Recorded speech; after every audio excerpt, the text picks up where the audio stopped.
की पुत्री है लक्ष्मी, मंथन से ये प्रकट हुई। अष्टम धातु रूप में भक्तों देवी जी अवतरित हुई। 14 रतन देवों ने पाए, लक्ष्मी माता अष्ट रतन। धन मुद्रा संचालन करती, माया का इनसे ही चलन। धन मुद्रा संचालन करती, माया का इनसे ही चलन। करूँ मैं श्री चरणों में ध्यान, कथा लक्ष्मी की करूँ बखान। करूँ मैं श्री चरणों में ध्यान, कथा लक्ष्मी की करूँ बखान। है लक्ष्मी देवी बड़ी महान, भरे भंडार करे कल्याण। है लक्ष्मी देवी बड़ी महान, भरे भंडार करे कल्याण।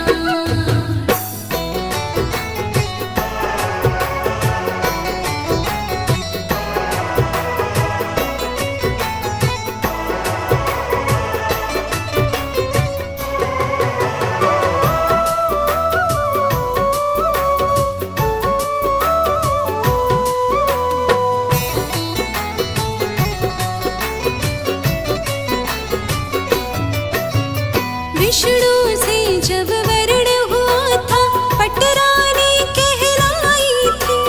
विष्णु प्रिया नारायण माई, प्रेममयी सुखदाई थी।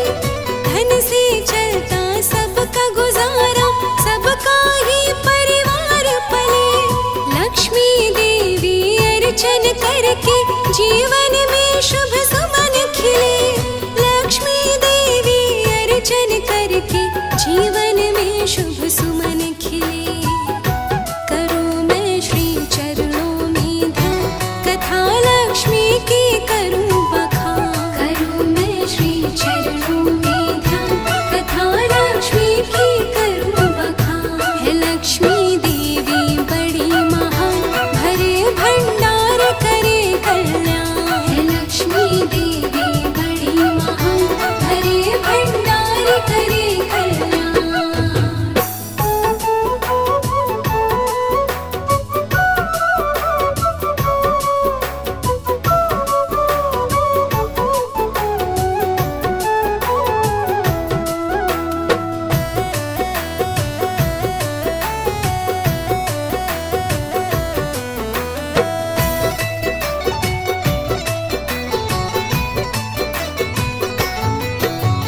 कार्तिक मास अमावस आवे, जब ही पूजन होता है।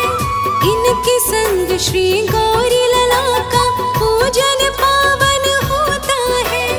बुद्धि बिना सब धन भी व्यर्थ है, काम नहीं कुछ बन पाए।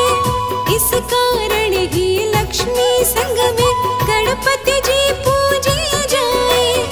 इस कारण ही लक्ष्मी संग में गणपति जी पूजे जाए। करूँ मैं श्री चरणों में ध्यान, कथा लक्ष्मी की करूँ बखान। करूँ मैं श्री चरणों में ध्यान, कथा लक्ष्मी की करूँ बखान। है लक्ष्मी देवी बड़ी महान, भरे भंडार करे कल्याण। है लक्ष्मी देवी बड़ी महान, भरे भंडार करे कल्याण।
राशि मेवा मिठाई घर घर बांटी जाती है।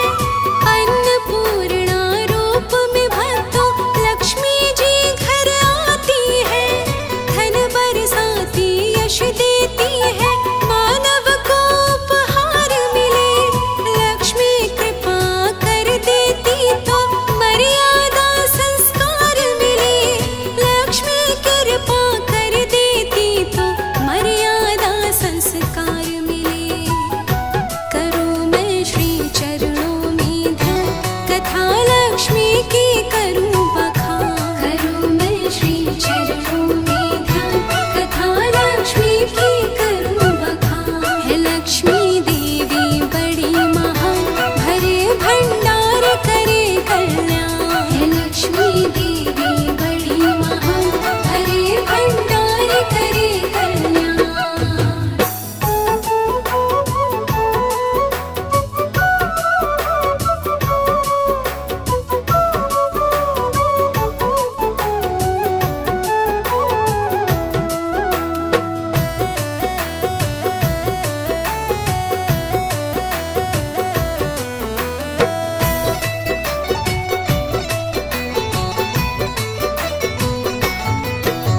सच की कमाई जो है करता, लक्ष्मी उसके घर आए।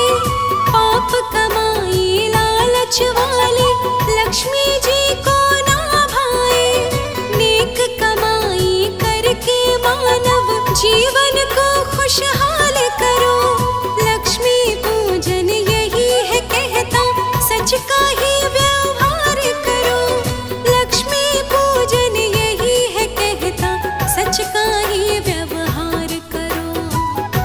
करूँ मैं श्री चरणों में ध्यान, कथा लक्ष्मी की करूँ बखान। करूँ मैं श्री चरणों में ध्यान, कथा लक्ष्मी की करूँ बखान। है लक्ष्मी देवी बड़ी महान, भरे भंडार करे कल्याण। है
की कथा सुनाई, हितकारी सुखदाई है।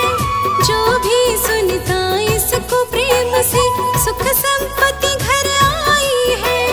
लक्ष्मी का व्रत जो भी साधे, देवी जी कल्याण करे। यश वैभव धन देकर लक्ष्मी, कृपा परंपार करे। यश वैभव धन देकर लक्ष्मी, कृपा परंपार करे। करूँ मैं श्री चरणों में ध्यान, कथा लक्ष्मी की करूँ बखान। करूँ मैं श्री चरणों में ध्यान, कथा लक्ष्मी की करूँ बखान। है लक्ष्मी देवी बड़ी महान, भरे भंडार करे कल्याण। है लक्ष्मी देवी बड़ी महान, भरे भंडार करे कल्याण। है लक्ष्मी देवी बड़ी महान, भरे भंडार करे कल्याण। है लक्ष्मी देवी